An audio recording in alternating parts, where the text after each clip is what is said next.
क्या आपने कभी गौर किया है कि एक छोटे से दिखने वाले मच्छर के काटने से मौत भी हो सकती है, या फिर साधारण से महसूस होने वाले बुखार में चिंताजनक लक्षण भी हो सकते हैं? जी हाँ, बिल्कुल। हम बात कर रहे हैं मलेरिया की, जो कि मादा मच्छर एनाफिलिस के काटने से होता है। हर साल करीब 7 लाख लोगों की मौत का कारण बनने वाले मलेरिया की पहचान सबसे पहले 1899 में हुई थी।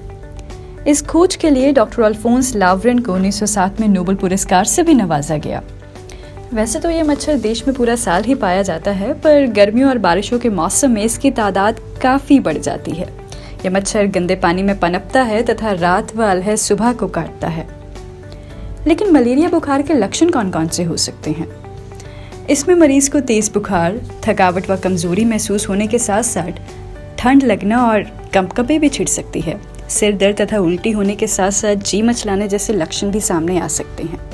मलेरिया बुखार के डायग्नोज या उसकी पहचान के लिए डॉक्टर मरीज का ब्लड सैंपल लेते हैं। इसी ब्लड सैंपल से ब्लड स्मीयर को तैयार किया जाता है, जिससे मलेरिया परजीवी की उसमें उपस्थिति या प्रेजेंस का पता लगता है।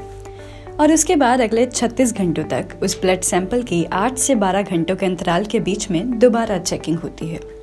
मरीज के खून में मलेरिया की मात्रा कम हो रही है या ज़्यादा हो रही है, इस पर डॉक्टर उस मरीज के ब्लड सेल्स की संख्या के अनुसार जांच करने के बाद इलाज शुरू करते हैं। अगर सेल काउंट में भारी गिरावट आ जाए तो इस समय मरीज को आईसीयू में भी भर्ती होना पड़ सकता है। लेकिन मलेरिया बुखार से बचाव के उपाय क्या हो सकते हैं? इसके लिए हमें अपने शरीर के ज़्यादातर हिस्से को ढक कर रखने वाले कपड़ों का प्रयोग करना चाहिए, यानी कि फुल स्लीव्स क्लोथ्स। घर में या फिर आसपास कूलर या खड्डों में पानी जमा होने से रोकना चाहिए, और कूलर का पानी जो है वो समय समय पर बदलते रहना चाहिए। मॉस्किटो रिपेलेंट या फिर क्रीम का इस्तेमाल करना चाहिए, और किसी भी तरह के लक्षण दिखने पर तुरंत डॉक्टर से संपर्क करना चाहिए।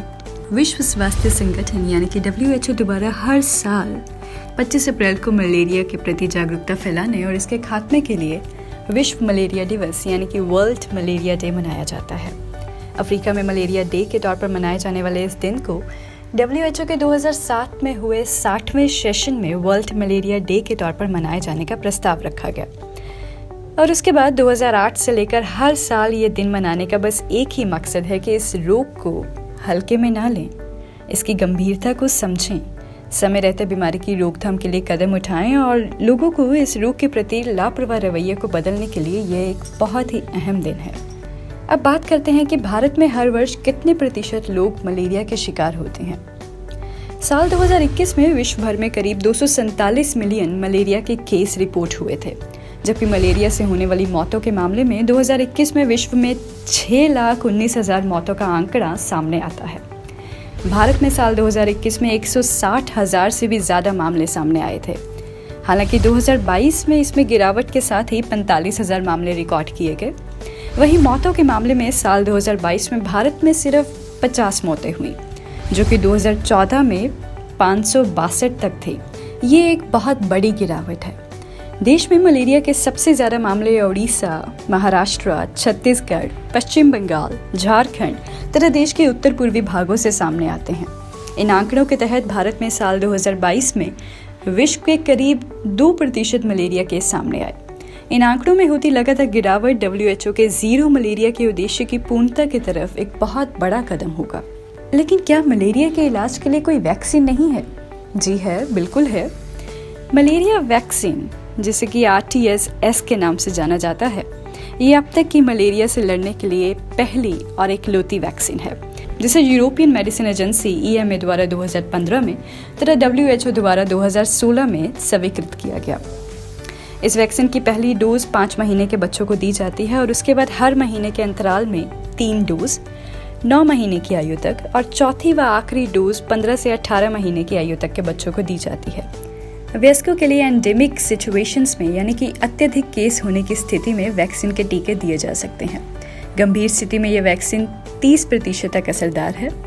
इसके उपयोग के बाद वैश्विक स्तर पर मलेरिया के मामलों में भारी गिरावट भी देखने को मिली है। इस साल यानी कि 2023 को वर्ल्ड मलेरिया डे की थीम है time to deliver zero malaria, invest, innovate and implement.